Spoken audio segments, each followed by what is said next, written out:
Good morning, Yeah. everybody. Hi, Gail. I was just talking about you. So you're connected. Gail, would you introduce yourself to everybody? Hi, guys. Elaine and Tina. My name's Gail Carpentier. I am the Chief Business Development Officer here at TechSoup. I've had the privilege of being here since 2001.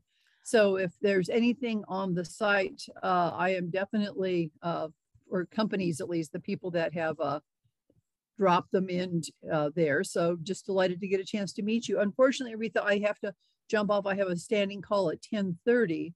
But I did Okay. want to tell you guys, I am actively looking at, because I was inspired by this session, to start building together a suite of things that will support people in creating podcasts. And so, Aretha, can I share something real fast with this group? Please. Okay, hang on a Yes. second. I'll share screen here real fast before you get started. This is something Awesome. I found on, I forget which website it is, but essentially it was a essentials podcast checklist. So, the things you need to have, USB microphone, accessories. Now, I can't, so much of the hardware may be coming our way shortly, but these are all things. And Aretha, I'm going to send this to you. And then you guys can tell me, if there are particular solutions that you like, or things that you would highly recommend. And if there's anything missing on this list, that would be very much appreciated. So I will stop sharing because I know you're going to have people showing up pretty soon. And other than that, my whole role is to go out and find new and interesting things for our nonprofits to benefit from. So that is what I'm all about. So, any questions for you guys before we get started? Yeah. Gail, thank you so much. See, this is why you have to come to our free webinars. You never know who you're going to meet, what you're going to learn. And again, our goal is to help you be the best in your community that you can be by using technology. Gail, that just made my heart so happy. Thank you. Oh, well, Hi, everybody. Thank you for joining Executive Directors Chat. We call this ED Chat here at TechSoup. I hope you're ready to take notes and ask lots of questions in the chat room. We have plenty of support to help you. Today, our topic is, should your nonprofit launch a podcast in 2022? I thought this was going to be a good topic because several of you have already put in our follow-up emails, or you contact me and say, hey, I have a podcast. You sent me something on LinkedIn sharing your podcast. So I'm excited that we have somebody here to share more about podcasts. My name is Aretha Simons. I'm the webinar producer here at TechSoup. This is being recorded, and you will get the recording within 48 hours with all the slide presentations. When you get the recording, please subscribe to our YouTube channel and make sure you hit the like button. I greatly appreciate it. So I want to show you how you can be engaged today. Everybody's not on mute. This is not a webinar, so you're on the Zoom platform, but I would love if you would just remain on mute for the quality of the recording. At the end, Elaine is going to open up the floor. If you have a question, please use the raise your hand option and we'll ask you to unmute yourself and then you can ask your question. Also, feel free to ask questions in the chat room because she has help here today. Tina's here to support her. So here at ED Chat, I would love for you to become a featured speaker. It is so important that we hear from you. We love when we have featured speakers like Elaine and so many others. If you're interested in becoming a featured speaker, email me at asimons@techsoup.org. Again, that's asimons@techsoup.org. If you are having an event or conference coming up, please email Stephen Jackson at sjackson@techsoup.org. I'll be putting that in the chat room, but we would love to be at any of your events. If you have an event, we'd love to share about TechSoup. So I'm going to move out of the way and introduce our speaker. I'm so excited that Elaine Grant is here. She is the CEO of Podcast Allies. It's a training, consulting, and podcast production company devoted to helping mission-driven organizations to produce high-quality podcasts. Elaine is a lifelong journalist. She reported, produced, and hosts shows for 3 different NPR affiliate stations. And today, her work revolves around strategic storytelling. This is the powerful way individuals and organizations can use well-crafted stories to reach their objectives. Elaine is here to tell us more. So welcome, Elaine. Thank you for being here. Oh, it's just a delight to be here. Thank you so much, Aretha, and to all the other people at TechSoup who I've been working with, Susan Tenby and Stephen Jackson and Eli, and it's great to see all of you. I know I'll be sharing my screen in just a minute, Aretha. But Aretha just put up a poll, which I asked these questions and she said, oh, I can do a poll. So I'd love for you to answer. Are you here because you want to launch a podcast? Someone else is advising or even pushing you to launch a podcast? Or you've already launched a podcast? Love to see the answers to that as I share my screen. But first, I just do want to acknowledge that we're not doing this webinar in a normal week, and my heart goes out to everybody in Ukraine. And I know all of you are in the helping professions, and you may be working with people or be in Europe or have family or friends or colleagues there. And I appreciate you taking the time to be here during, a really painful and difficult time. Okay, I'm going to share my screen. That'll just take a second.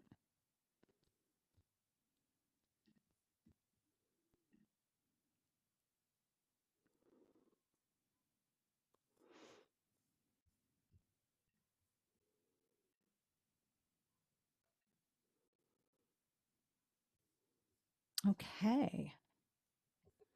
And I need to just move where I'm seeing all of you so I can see my notes.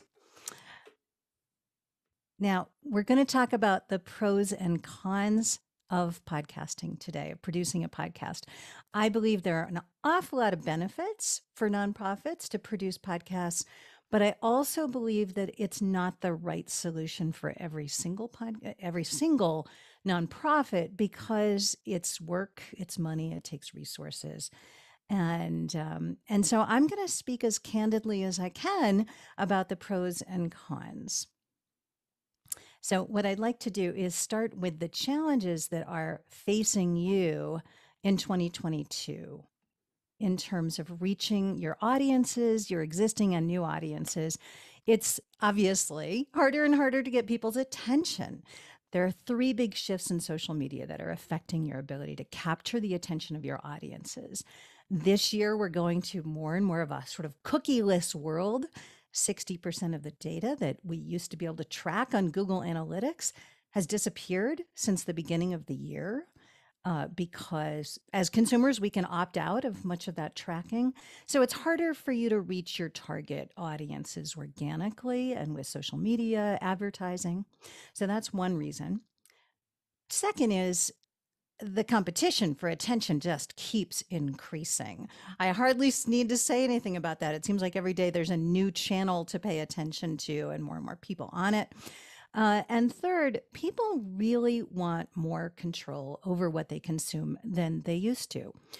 We're all burned out. We're tired of being fed stuff that isn't relevant to us, stuff that we don't like. And we really want to be able to choose for ourselves what kind of content we bring into our minds and our hearts. Now, obviously, podcasts are a good solution to these problems because people choose podcasts. And when they listen to them, they spend a lot more time listening to a podcast than basically any other medium for work. I mean, obviously, we spend more time watching TV or movies or something at night. But for work, it is a medium that we can capture people's attention for half an hour or more at a time. And so it really can make a significant difference in your world. In fact, a friend of mine who is a nonprofit marketing consultant, as of 2022, she is now encouraging her clients to put the money they would have put into online advertising, social media advertising, into podcasts instead. So instead of spending $10,000 on online ads, she's saying spend it on podcasts. So that said, I wanted to start with a little glimpse into my world, and it's a world that I believe can be yours as well. So this is a picture of I-95 in Boston. Anybody who's ever driven in Boston traffic, you know how hideous it is. And I had a commute, an hour-long commute to work in Boston in the early 90s. I know some of you might not have been born yet. Don't laugh. And it was just hellish. I hated it. I was going to a job that was really boring. And one day I'm sitting, and the weather was just like that. I'm sitting there, I'm scrolling through the radio stations.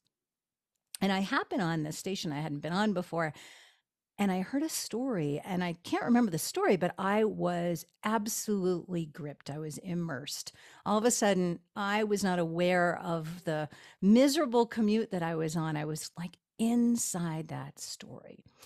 And I, with that story, then I suddenly knew what I wanted to do with my career for the rest of my life.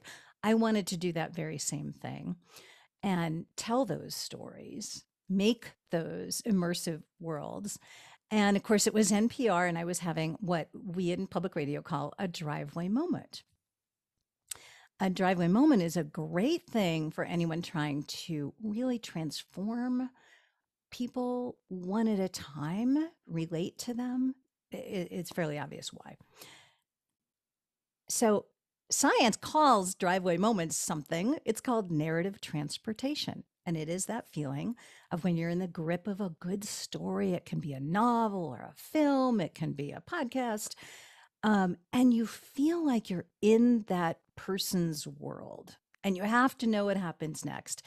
And the reason we call it a driveway moment is because when we were all driving and listening to the radio, if you hadn't finished listening to that story and you got home, you're sitting in your driveway, you couldn't get out of the car until you finished the story. But scientists study this now, and they found that when we're in the grip of a driveway moment, um, our palms might sweat, our heart rate might go up, our blood pressure might raise. Say it's, a cliffhanger, somebody, James Bond is hanging by his fingernails, and we react almost as if it's the real world. And when we do that, we are really relating to what you are telling us, or what the voices that you're bringing to us are telling us. That's the opportunity that I think you have, is to create compelling interviews and stories that give the listener an opportunity to enter into your world, the world you want to share. So I'm going to come back to listener behavior in a minute, but I want to switch now and just show you a little tiny bit of data about podcast listening. And we all know this. They've become much more popular. They're mainstream now. Well, the last time this basically flagship research organization, it's called Edison Research, did their big yearly survey was last March. So this data is a little bit old. An estimated 80 million Americans over the age of 12 had listened to a podcast in the last week, which was way up. I expect when that data comes out at the end of this month that it's going to be even higher. And it's been fast growth. I think it will continue to be fast growth. And there's a tremendous amount of data that's available in this report and another one, and we'll have the links for you later. But a couple things I wanted to call out. It's very fast growth among young people, 18 to 34. That's the fastest growing sector. And almost as fast growth, but lower numbers overall among baby boomers, just because they started out lower. So don't discount if your audience is 55 plus, they're listening to podcasts. Sorry, my computer decided to have a mind of its own. There's also fast growth ethnically among listenership. So it is still majority white listenership, but there's been tremendously fast growth, particularly among the Latinx community. And then the other community, which is a melange of, races and ethnicities. And the Black community is listening. It's a little bit flat for some reason, but it's still up from years before. And I'm happy to say that the content is reflecting this. There's more and more content that is not just from the sort of, white male perspective, thank goodness. Gender is about equal. And ethnically, it's grown enough that it does now mirror the makeup of the American population at large. I don't have data globally, I'm sorry. Okay. So that's why it's a really important medium, obviously. Why do people listen so much? Well, the very first reason is no surprise, multitasking, productivity. We're not tethered to a screen. We can learn new things. We can be entertained while we do any number of other things. Another perspective, another reason is new perspectives. That's sort of a subset of a reason why people have always been listening to podcasts. Something more than 70% say they listen to podcasts to learn new things, which explains an awful lot. Why are history podcasts so popular? Why are wellness podcasts so popular, and business and self-improvement? We're learning new things. But new perspectives is something that came up in an NPR Edison report that is also in the links, where in particular that younger audience is looking to get out of their social media bubble and get perspectives from other kinds of people, cultures, places, points of view. And they say they get that from podcasts. That's a big deal for nonprofits trying to get their own perspectives out. Self-improvement, I mentioned that people, again, we're all feeling it. We want comfort, we want inspiration, we want to feel better. People listen a lot for various kinds of self-improvement. Positivity is, I thought, very interesting, and again, very big among the younger group. People say podcasts are more positive than social media overall, and they're looking for that positivity. And finally, this is a pandemic thing, but not just a pandemic thing globally. We know that there are epidemics of loneliness.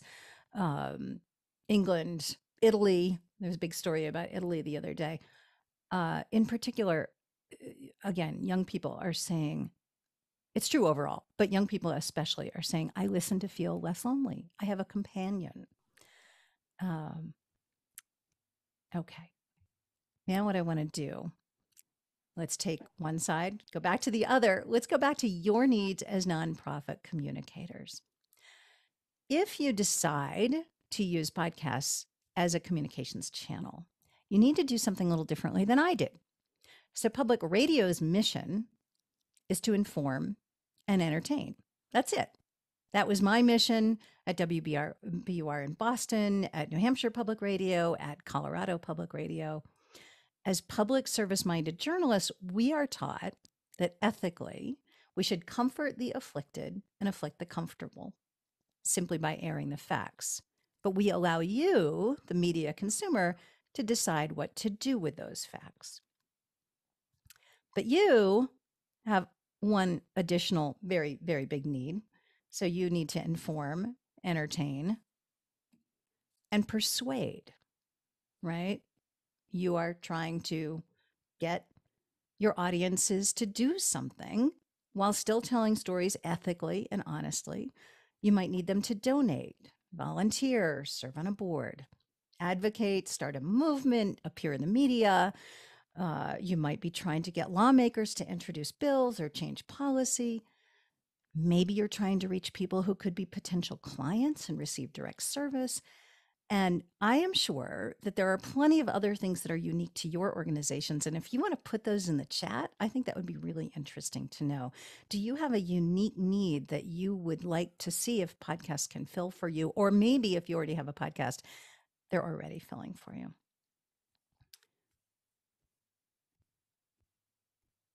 So I'm about to get to the challenges, but before I do that, I want to just tell you a little story about Colorado Public Radio and the power of sharing stories with your target audience.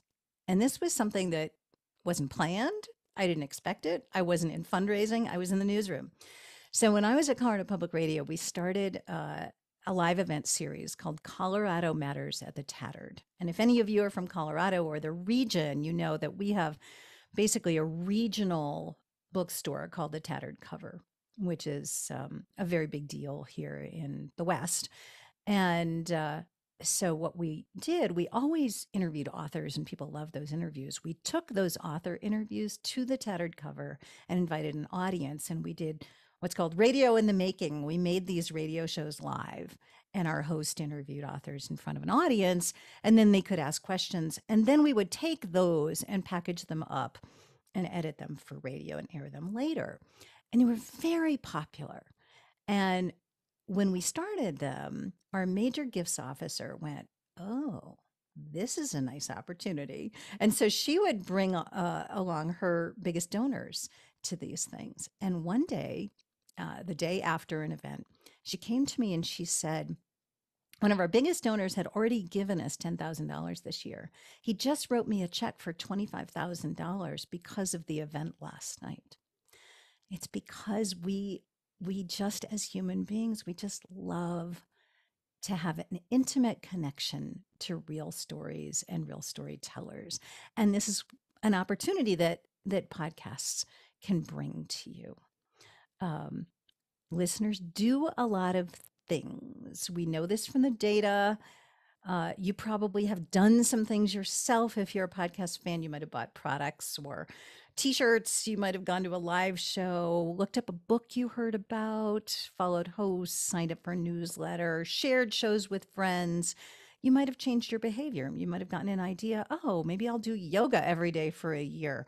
And also, this is so different than other media.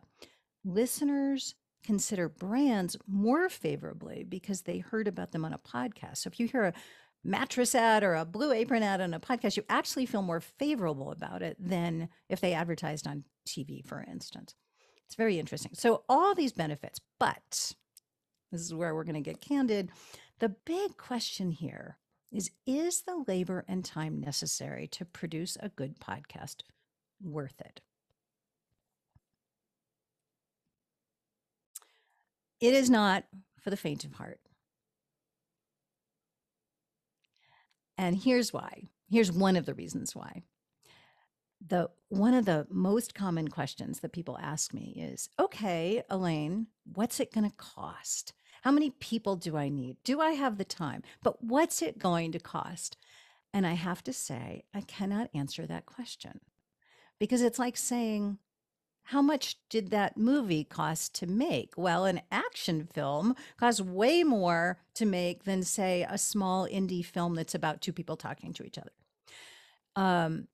So I came up with this very non-mathematical equation for, actually it was a conference of public radio news directors who are grappling with this issue. The complexity of your format plus the frequency of your episodes plus the length of your episodes plus the urgency of your deadline, that's when you plan to launch and then how quickly that frequency appears, all combines to add up to the resources that you need. And that's labor, experience, training, and money. And so just very briefly about complexity, what I'm talking about here is your podcast one person who is an expert at something just talking into a mic? I do a little 5-minute podcast every day about podcasting and you listen to it. I can do that and it costs me almost nothing except for the equipment. And of course I've got some experience and so forth. Or am I producing something like Sounds Like Hate, which is an investigative, serialized, highly produced series from the Southern Poverty Law Center? This year, they've been investigating the January 6th insurrection. So you can imagine the resources going into that reporting. That's well over $100,000, I'm certain, just for one miniseries alone. Probably more than that. It just depends on what you're creating. Here's the other big challenge. So I don't know if anybody remembers this movie or has seen it. Kevin Costner in Younger and More Handsome Days, 1989, Field of Dreams. In Field of Dreams, the whole idea was, if you build it, he wanted to build a baseball field. If you build it, they will come. And in the movie, that's exactly what happened. That's not what happens in podcasting, even though people think it does. It used to in the early days of podcasting because there weren't that many. Now, if you create a podcast, you have to market it and you have to continue to market it. Some experts go so far as to say You should spend as much time marketing your podcast as you do producing it. It is not an insignificant issue. However, before you get worried about it, decide, oh my gosh, right here now, this is not for me. Just think about this. You've probably made videos. You wouldn't make a video and then not market it. You wouldn't just put it up on your website and assume people are going to come flocking to see it. And the same is true for any of your communications. You write a blog post, you do a webinar, you do an interview on Facebook Live or something. You're going to market anything that you do. Podcasts are really no different. It's just that they're a continuous event. Okay. So those are some of the big challenges. I will say that there are a lot of free and inexpensive ways to market your podcast. Time is a consideration, but you don't have to pay for everything. Now, what I want to do is just show you some real life examples of nonprofits that are really being smart about how they're using podcasts. And if you go back to the archive on the website, Aretha, they'll have the slide deck will be available. And there's sound in all of these slides. There's a little player button on the graphic. And so you'll be able to play them. I am not going to play the sound on most of these because for time's sake. But I am going to play this one. And let me just tell you the story of this one. This is a podcast that is actually made by teenage girls. And it's really interesting. I wrote a blog post for TechSoup on 5 podcasts that are helping their nonprofits grow. And I stumbled across this one, and it surprised me because it has a very unusual mission, which is using the podcast to actually provide direct service to their clients, which are girls 8 to 23. Here you go. Oops, sorry. A very, very sensitive desktop. It likes to just do things without me.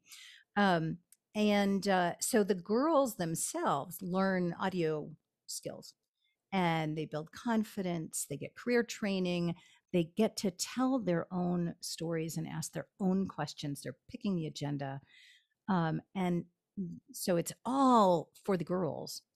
But having this podcast out for years, by the way, also creates, I'm so sorry, brand awareness for the organization. And these guests, who often are celebrities or very well-known people, become ambassadors. They become friends of the organization, which obviously can lead to all kinds of good things, funding and publicity. The story behind this clip is short, is the girls rotate hosts. So there are 4 or 5 girls. They went on a field trip to Montgomery, Alabama, and the girls interviewed Martha Hawkins, owner of a roadside restaurant called Martha's Place, which is like home cooking and civil rights. You'll hear it in the clip. As a teenager, Martha and her brother marched with Martin Luther King. And this girl, she was probably about 14, asked Martha how old she was when she first thought of starting her restaurant. And in the course of answering that, she talked about the woman she wanted to model herself after, her role model. Georgia Gilmore was a lady in Montgomery that worked with the bus boycott, and she used to always have articles and stuff in the newspaper. And I wanted to be like her. You know, Dr. King used to be at her house, and Robert Kennedy and anybody that came to town, they went to her little place, and she had a restaurant in her house, which was unheard of, but they allowed her to do that. So she was my motivating force.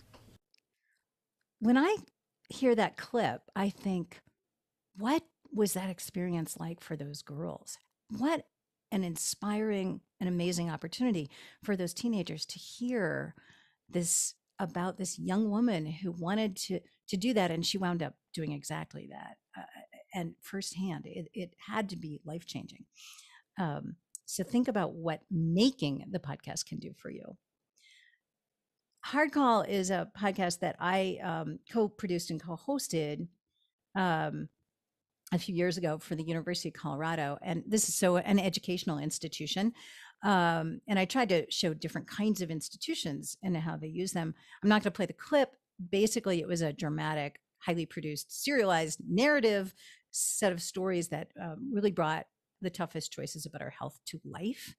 And the outcome was it took academic research about ethics, bioethics, these kind of hard concepts to grasp, and made it part of the public conversation. And none too soon, because of course that's what the pandemic has all made us talk about and need to know more about. It also elevated the brand, the authority, and the attention that that university department gets. And it also changed the way, and is continuing to, professors educate and doctors learn, because this is the department that provides ethics education to upcoming doctors, nurses, healthcare professionals of all kinds. It's obligatory. They have to take it. This became so much more interesting. And so people started to adopt it as part of their curriculum. Wouldn't we all like our doctors to understand how to treat us as human beings? Would that change the healthcare system in a way that would be transformative around the world? Oh, I didn't intend to play that. Hang on a second. It doesn't want to stop either. Jeff came to us. We were doing about 10. Sorry about that. You'll just have to go to the archive to play it yourself. Okay, here's a museum, and it's a new museum, and they describe themselves as a pop-up museum. So it's headquartered in Boston, but it can show up anywhere in the country. And this is a very simple interview show that the founder uses to connect with, happens to be about design, with prominent designers and other creators around the country to talk about the way design affects like 12 different arenas of our lives: healthcare, business, culture, all kinds of science, and really elevate not just what he's interested in, but elevate the museum so that people know about it. It's brand awareness, it's perspective shifting, go back to what listeners are looking for. And every time he interviews somebody like this, they become, again, friends of the museum and probably start talking about it. Maybe they formalize that relationship in some way to get more marketing and awareness across the country, maybe across the globe. I don't really know. It's a really simple premise, and it's so smart. Urban Roots is sort of a community nonprofit. It's started by a woman who is an architectural historian, preservationist, looking at preservation through an anti-racist lens, which is apparently very uncommon. Interesting about this one, she and a journalist started this show, Urban Roots, which is great, highly produced storytelling about hidden history that comes out of neighborhoods of color. And just last year, actually, got a $10,000 grant from an arts organization to start it. And they're teaching new things. They're building community, advocacy. One little story: city councilor was listening, or city council candidate was listening to the show, loved it, got elected, and is now trying to preserve some historic buildings in neighborhoods that would have been completely ignored before. And so butting up against big developers and big money and so forth. And then publicity. And so as a result of Urban Roots, she started a nonprofit, which is now doing these historic preservation projects in different places. The second season is going to go out from Cincinnati and go to places in New York and LA and across the country. So it's a really remarkable story of a lot of different kinds of transformation. This is a show that Podcast Allies produces for the Environmental Defense Fund. And they started it because what it is, it's a career show for young people who want to fight climate change in some way and want to know what kind of jobs are out there, who can be my role model, and so forth. So they wanted to spark a movement. They wanted to serve EDF's overall mission of fighting climate change. They need to attract a new and younger audience. And what it did do, I'm not sure that this was really planned, is to help sort of shift the goals of the entire organization toward this generation climate. Is it working? Well, is it doing what we hoped it would do? This is a a tweet from a listener to our host. And she said, I just wanted to share with you the impact your work and voice has been having on me. Like many people, I was changed by the pandemic, and it led me to the decision to quit my job and pursue a drastic career pivot from HR and tech into environmentalism. And your podcast is exactly what I needed. So we think that it is doing what we intended it to do. And we're working on season 4 now. So isn't this ultimately why we all went into purpose-driven work in the first place, is to change the world or change our corner in it? Well, in order to change the world, we need our work to change one person at a time to inspire them to action. It's to give hope. And we do that through storytelling, one person at a time, one ear at a time. So I've got one more clip, and this one I am going to play before I end. This is from Degrees. Michelle Romero is the head of Green for All, which is a jobs program for green jobs to go to people with low incomes. And Yesh, our host, asked her, when did you become an environmentalist? And she said, oh, I was never an environmentalist. I didn't think of myself that way. I was a policy advocate. I was a political person. And then she told the story of going to Flint, Michigan, where the lead crisis was, and interviewing some young mothers. And this is what made her realize she is an environmentalist. She bathes him in the water just to rinse him off real quick, and he starts screaming, "Mommy, it's hurting, it's burning." And she pulls him out of the water, and she sees that his skin is cracking and bleeding. And at the time, I had a 3-year-old back home, and I couldn't imagine, what it's like for that mom every day, not to be able to do basic things and to not be able to protect your kid. I'm a little speechless, honestly. Your story about these families and these people that you're meeting, it would transform anyone. And that's the opportunity that you have to create change, to transform your listeners into people who act. So thank you for listening. She bathes him I'm so in sorry. The water just to rinse him off real quick. And before we go to questions, I just want to show you that you can download a workbook at our website, How to Tell Stories That Matter. It's some ways to sort of amp up your storytelling. It doesn't cost anything. There's the link, and I think, Tina, can you put that link into the chat? Or you can hold up your phone to the QR code. I'll leave this up just for a second, and it will take you to that. It's also will be in a follow-up email that Aretha has said that she will share with you all. And when you go to that link, you will also get a code for $50 off of any of our online courses. Okay, I'm just going to leave that there for just a second. I know that's probably not long enough. And now we can go to questions. And there are links on that last page to 2 reports that I drew some statistics from that I mentioned before. And, it's not long enough now to put those links in the chat. But when you go to the TechSoup website later to get the slide deck, you'll be able to click on those links.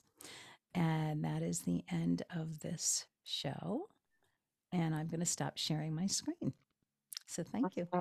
Wow. Can we put some snaps, some thank yous in the chat room? That was off. I'm just taking it all in. I felt like I was listening to a podcast because you have such a great voice. So thank you, Elaine. You do. So what I'm going to do is allow you to ask your questions directly to Elaine. I mean, there were some questions in the comment. I hope you caught that one, Tina. If you want to unmute yourself, that was from SBC. It says, hi there. There's a more big question for Elaine and anyone who has a nonprofit podcast experience. How and where would you host, or would we host, not you, would we host our podcast if we had limited capacity at our org? And should we just post it on our website, or is it more important to get it on Spotify, iTunes, etc.? And should we concentrate our efforts on just getting it in front of the network we already have? So I hope you caught up that, Elaine. I can repeat it if you want. It's a lot of questions. The hosting Okay. question is the easiest one. Mhm. And that is what this person is asking about is the hosting platform, not the host person. So the hosting platform is what allows you to distribute your podcast so that listeners can hear it. I would not waste your time making a podcast and putting it on your website and not putting it anywhere else. No one will listen. No one will find it. It really needs to be out there on Apple Podcasts, Spotify, although we all have sort of controversial, mixed emotions about Spotify, probably right now. And there are many, many other podcast apps, Google Play. Android is very, very popular beyond the borders of the US. So we tend to be kind of Apple centric here, but outside of the US, it's more Android platforms. Um, the good news is that there are hosting platforms that are free or low cost. And I am guessing that Gail maybe will be helping. I know that all of you get some breaks on technology, and this is a break that maybe TechSoup might be able to help you get. But that's super, super important. What were the other I think pieces of that that? was kind of your answer was wrapped up in all those questions. So that was good. Okay, Thank okay, you. good. Can I Um, can I just say one thing before I forget? yeah. Did people do the poll? I didn't see the answers. Yes, they did the poll, and I'll go over it in just a moment. I'm going to pull it up because I screenshot it. We Oh, moved good. on. But Zakia, you want to ask your questions, then I'll give you the poll results. Hi, thank you so much for this information. So I have recorded and disseminated uh, 5 podcasts, but I'm not collecting any data. I did it on a radio show, and I want to turn it into a podcast so I can reach more people and not just in this central area, because I need the data and can you get that from a podcast, who's tuning in, so I can use that to make sure I'm having an impact. You absolutely can, and it's a fantastic question. Zakia, what's your organization and where are you? I am in Des Moines, Iowa, and my organization name is Grace Fitness. And our mission is to eliminate health disparities in the African American community. So I do just a lot of talking about it, but I need to reach people, like you said. You have to be persuasive to call them to do something. Exactly, exactly. So that's the other reason why you don't want to just make a podcast and put it on your website, because you don't get any data. And so you're going to choose one of many hosting platforms: Simplecast, Podbean, Buzzsprout. There are lists out there. All you have to do is just search for hosting platforms. We have a tip sheet somewhere, Tina, on hosting platforms, I think in the course. Um, and there's new ones coming up every day. Well, those hosting platforms, what happens is you publish to your hosting platform. And after some initial setup, they distribute your podcast to all the listening apps. So you're not taking an episode and having to manually put it on every single listening app every time. That's not what happens. So it's much simpler than that. And that hosting platform provides data to you. Where are people listening from? Are they listening on a desktop? Are they listening on mobile phones? Are they listening on Android or Apple? Some of them will do that. What's the growth? What's the download numbers per episode? What is the engagement? Engagement is how long is someone listening to an episode? Did they drop off after the first 30 seconds because your opening was really boring? Or do they hang on for 95% of it because it's so compelling? So there are more and more stats coming out every day, and they're really valuable, actually. But I would urge you not to get hung up on downloads, because we're comparing ourselves. It's sort of like if your child goes out and plays football in your small town, and they compare themselves to Tom Brady, they're always going to feel less than and like they're not doing anything, right? But 100 people go to that football game. Those 100 people matter. They're the ones you actually want to reach. So we're not in we got to be careful about keeping score, being in a numbers game when we have small nonprofits or even large nonprofits. It's who are you reaching and how engaged are they? And who are you trying to reach that matters the most? That's awesome. That was a great example too. And So the podcast, I'm sorry, can I ask one go like ahead. how Sure. do you know if they're engaged because they keep coming back? That's one way they keep coming back, but you know if they're engaged because the statistics now will show you. Um, Basically, you can even see some line graphs of drop off. So you can see where people started listening and then stopped listening. And you don't want that really steep curve. A lot of people stop listening after the first 30 seconds or minute because either the podcast isn't what they thought it was. I'll give you a great example here, which shocked me. So I love listening to podcasts about public speaking because I'm very interested in it. And I want to get tips on how to be a great public speaker and so forth.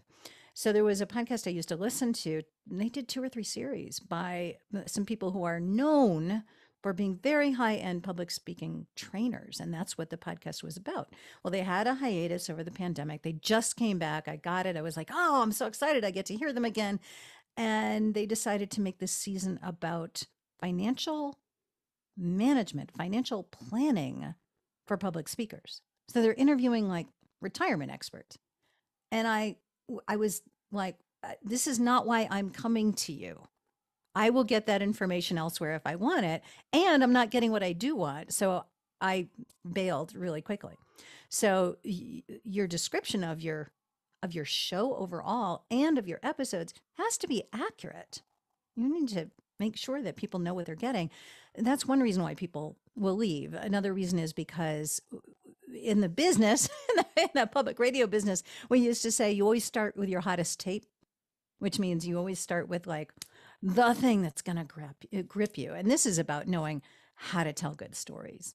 No, and I say stories, and I mean that very loosely. That can be an interview. That can be a solo hosted.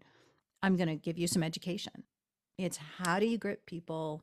Why do people stay? And then what's the reflection? What's the meaning? There's a lot that goes into that, as you know, because I'm sure all of you are storytellers in some fashion doing what you do. I hope that helped. That was great. So if you have a question, please use the raise your hand reaction at the bottom to raise your hand. There's a little happy face. If you click on it, you can raise your hand. I know Tina's trying to answer a lot of the questions in the chat room as fast as she can, but we don't want to miss your question. So Elaine, the results from the survey or the poll that was launched, are you here because 66% said they're here because they want to launch a podcast. Wow. Yeah, and 23% says because someone else is advising them or pushing them to start a podcast. And 11% said they've already started a podcast.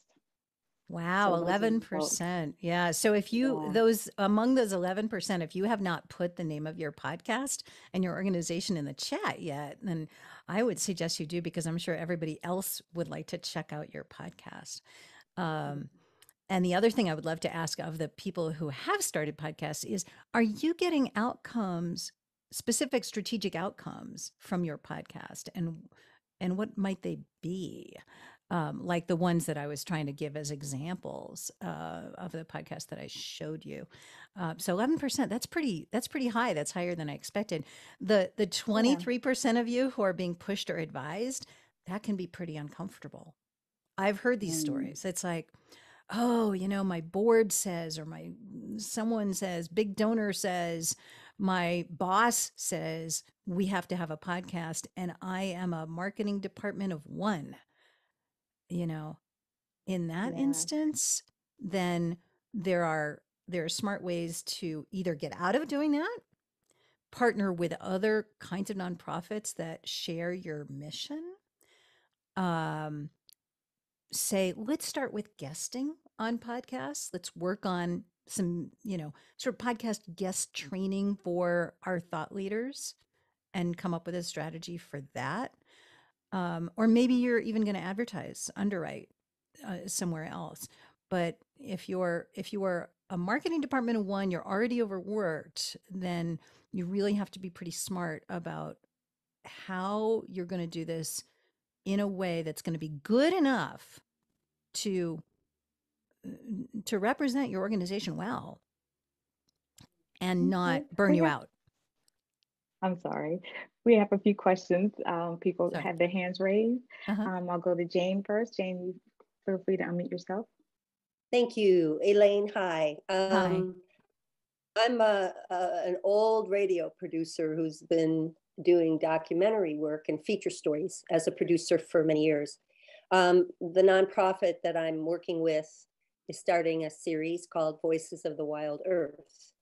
It's That sounds great. kind of grounded, it's grounded in the humanities. So we're trying to put out perspectives of nature and humans with the goal of needing a new relationship with nature.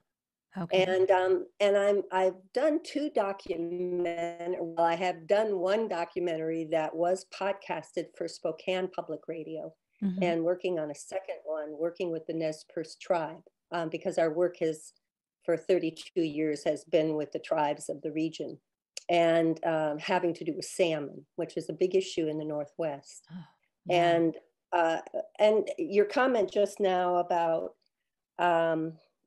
don't do it just on your website. I mean, we are a volunteer-run organization. I'm on contract to produce and I have a wonderful millennial who is my technical co-producer. But we want to put it on our website. We're kind of redesigning it right now for that.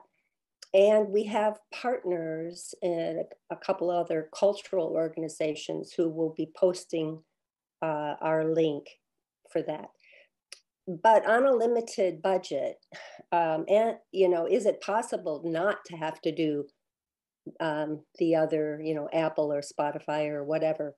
So, I mean, we've got a lot of people who connect to our website through, emails. We have a great email list, and these other cultural organizations do too. So it's different launching into a podcast than a radio documentary. Or I just wondered, what your thoughts were about that. And thank you. It's nice to listen.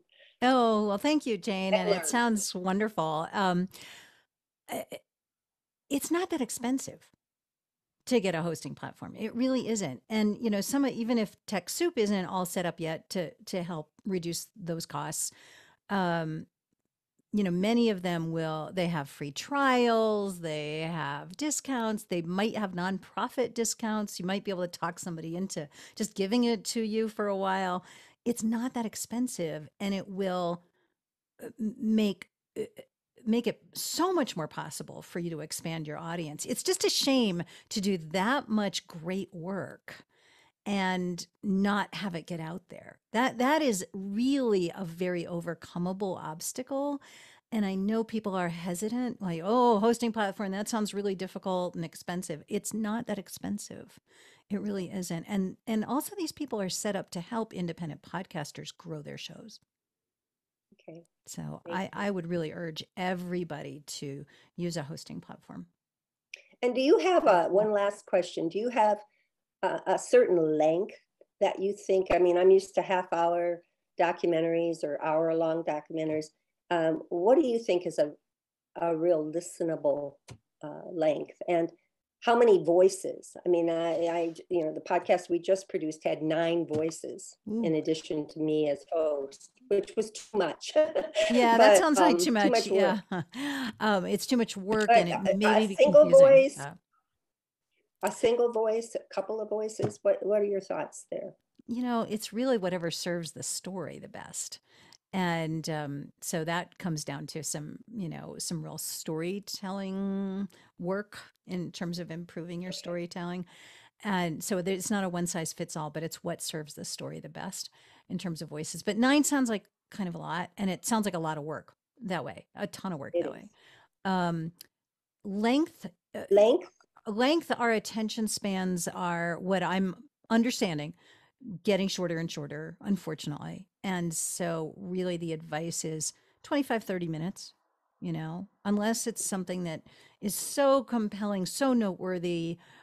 People are just demanding it, January 6th insurrection. I don't know. I think they're probably episodes are half an hour, but you might have a compelling reason to go to an hour, but I think I would avoid it at this point.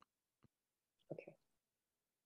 Thank you. Okay, Adriana. Thank you very much. Adriana was not able to use the raise your hand option. So I told her she would go next, and then Patricia.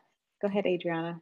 Thanks so much. I'm Adriana with Better Because Collective, and thank you so much for your talk. I am curious about like limited edition or limited series podcasts and what your thoughts are on the benefits of just doing a 6-series podcast or a 6-episode series or something along those lines. I think it can work really, really well. I think the marketing challenges are a little different when you don't have the momentum, you don't have a long time to build up an audience. So marketing challenges are a little bit different. But on a webinar I did last week, there was a gentleman from a marine science organization in the Northwest who did one 7-episode limited series about saving whales. And he said it was way better in terms of getting donations, getting sort of loyalty, people really loving the organization than, they had done talks before and other kinds of communications channels and stuff. So I think that if you do it well, and frankly, I am of the mind that that any nonprofit, any organization that wants to do a podcast needs to make it of the quality of the other things that you're putting out through your communications channels, or better, or it's not worth it. If you're gonna, this is not to, interns are wonderful, but the easy way to say this is don't give it to the intern in the basement and just say, go for it, because you won't come out with a nice, professional, compelling show. And you don't want that out there in the public because it can actually hurt your reputation. So if you do it well, which apparently this gentleman did, I haven't listened, he sent me the trailer, I haven't had time to listen to it yet. It can really, really work for you. There's no reason not to consider a limited series. Thank you so much. Appreciate it. You're welcome. Hey, Patricia. Yes, good afternoon. My name is Patricia Phillips. I'm with the New Jersey Center for Tourette Syndrome. Thank you so much, Ms. Grant, for that presentation. Enjoyed that. We're looking to develop a podcast. And my question is sort of along the lines of the previous, Adriana said it was, what Adriana just said on frequency. Is there any data that shows that, monthly podcasts do better than daily podcasts? Anything around that to see in terms of frequency, what works and builds up the most traction? Well, I don't have the data at hand, but in general, the feeling is the more frequently you publish, the more quickly you build an audience, because, when people subscribe, things are downloaded automatically. So it's fed to you. So I've got, I'm a podcast producer. I love podcasts. I probably have 20 or 30 shows at least on my Apple Podcasts app. I forget, I haven't listened to that for a while. It shows up in my, next up queue. And I go, I should listen to that podcast. That was good. Whereas, and so the more frequently you put out episodes, the more you're going to not just generate new audience and grow it, but you're going to keep your momentum going. I often recommend to people that they produce in seasons. So you do a season of, say, 8, 10, 12 episodes, whatever feels right to you, and then take a break, preferably for not too long, because after 45 days, there are sort of engines out there that will count your podcast as quote unquote idle, which is also sort of inactive, and you lose some of the audience you built up. So you don't really want to be absent from the podcast airwaves for more than 45 days. But if you do stuff in seasons, it gives you a chance to catch your breath, plan a new season, maybe change the theme, and it's not so relentless. That doesn't really answer your question about frequency, except for that in general, a daily podcast is going to do a whole lot better than a monthly podcast. And a weekly podcast is good. A limited series is good. I personally would not go longer than twice a month in between shows. I know a lot of people want to do monthly podcasts. It's kind of a tough go. Great advice. April, and then Rebecca, and then we have Vanessa. Go ahead, April. Hi. I work with victims of human trafficking in Latin America. And so we have a lot of firsthand stories. We never let the young girls, underage girls, they're never shown on camera. Their stories never given with their picture or their name.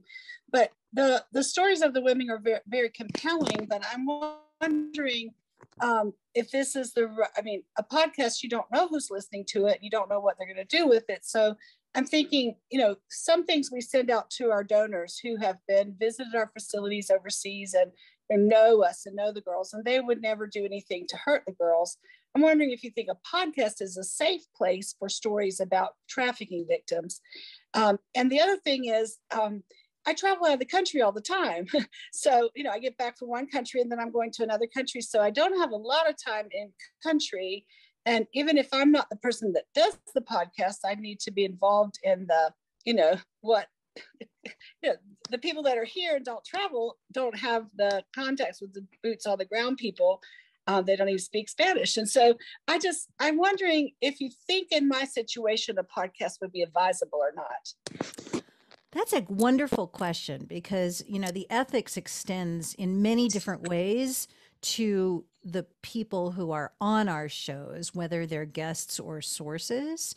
And one of them is privacy and safety. There are a few different answers to that question. The first one is, and this is true for everybody, what are your goals? Like, what is it you want to achieve by making this podcast in the first place? Are you trying to find more donors? Are you trying to find more volunteers? Are you trying to get more funding? What are you trying to get more publicity? You really need to identify, and you can have more than one goal, of course, but I find that if you don't know what your strategic goal is in the beginning, it's hard to know how, not just what to make, but how to market it.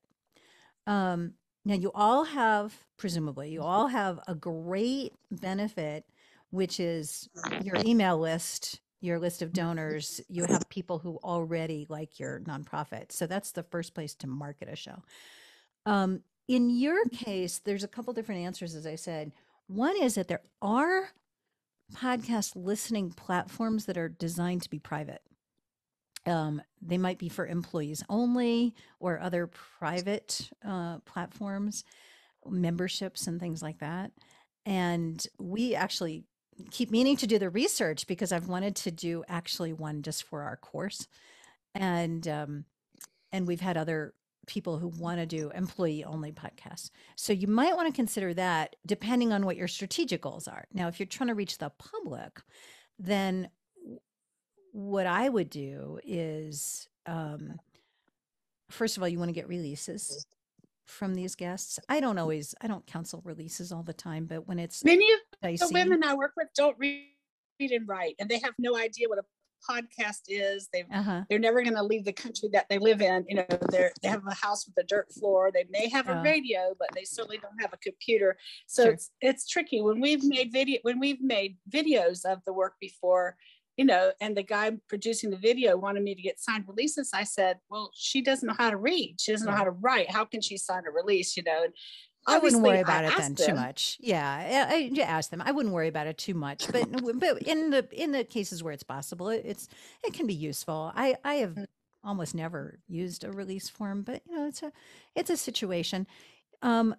Obviously, don't use their names. Don't give away their location. Do everything you can to keep them safe. And you might listen to a podcast called Seeking Peace. It comes from the Georgetown Institute of Women's Security. I can never repeat it. It's a really long name, but look up Seeking Peace. And that podcast is also in the TechSoup blog post that I wrote. And or either Aretha or Tina, can you put that link into the chat? Can you find it? We will. Yeah, Elaine, we have two more people. I promise them because I called their name that I would let them ask their question. Okay. So if you want to email me, I'll Vanessa. Yeah. You can go ahead and mute yourself. Great. Thank you. I'm sorry. Who was next? Rebecca. Vanessa. Rebecca and then Vanessa. Oh, Rebecca. Hello, thank you. I'm Rebecca from Telling Queer History. And I am the only employee. I have one more person who does like 10 hours a week for marketing. We have archives of first person stories from our queer community. Uh-huh. So one question is, how do I fund it? Because creating a podcast is beyond the capacity that I have physically and mentally right now. So any suggestions around that? And then if you have any tips around accessibility, we do have a few deaf community followers. So we have ways to translate that for folks. Excellent questions. Funding is an interesting one. There are probably way more funding sources out there than I am aware of, and I think they're growing all the time. I had an interesting conversation with,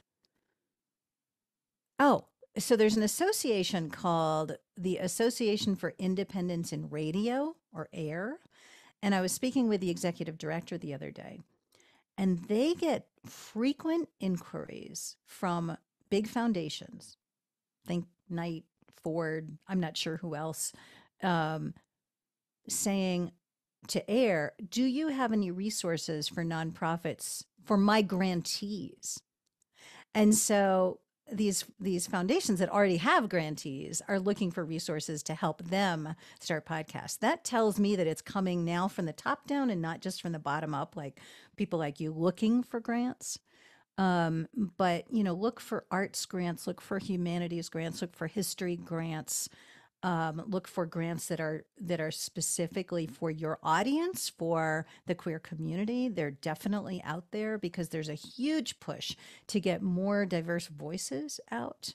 And the fact that you already have oral history tape is enormous. That is enormous. And so, I would look for a decent sized grant and find a podcast producer who is, capable of doing this with your input.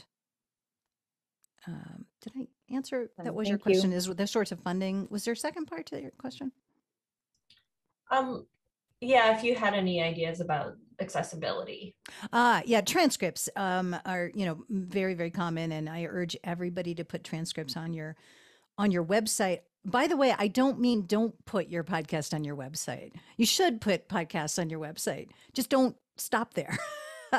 And make sure you publish a transcript. There's plenty of transcription technology out there like Trint and Rev and so forth that will do it in minutes. And then all you have to do is just clean up the errors that they don't get. All right. Last question, Vanessa.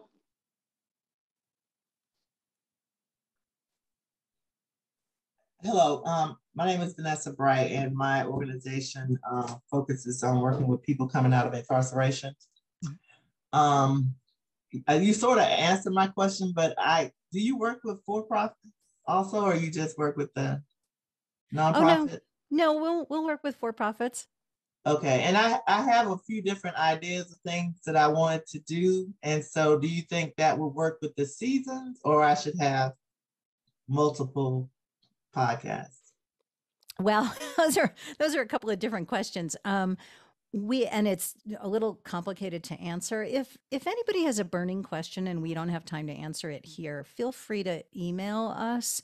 It's allies@podcastallies.com. That's the easiest one to remember.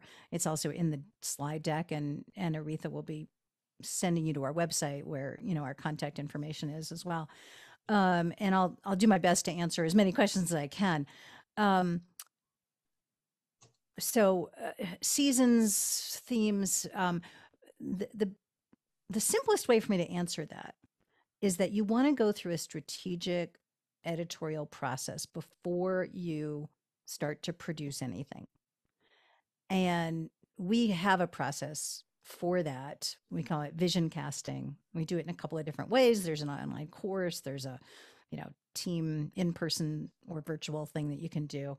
And there's a workbook. And basically it takes you through what's the message that you are trying to get out? There's two whys, your own message, and what's your strategic objective? What is this going to do for you or your organization?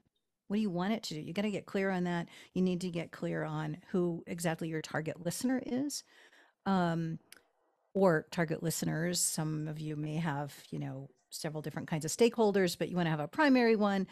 And it helps you then take some of this, highly conceptual information and bring it down to the packaged level where you're saying, well, I want this format and I want this frequency and I want this length. And it's going to sound like this. And we're going to brainstorm some some show titles and taglines. And you're going to get a blueprint of this before you ever, go out and buy equipment or start recording. I urge you to do that. It's really how you get a solid and creative foundation for whatever you're going to do going forward. And my last question was, how did you do the polling questions? Aretha? There's a poll link on Zoom. So it's part of Zoom. Yeah, it's part of Zoom. So okay. Thank you everybody Elaine, we can listen to you all day. Can you tell? Because we've definitely gone over, so we can listen to you all day. Thank you everybody for being here today. Elaine especially, and Tina in the background. Wow. Thank you so much, Elaine. I know you poured out your heart today and gave more than you expected. So please reach out to Elaine. Please reach out to Elaine, everybody, and make sure you take care of yourself as you're taking care of everybody else. Bye-bye.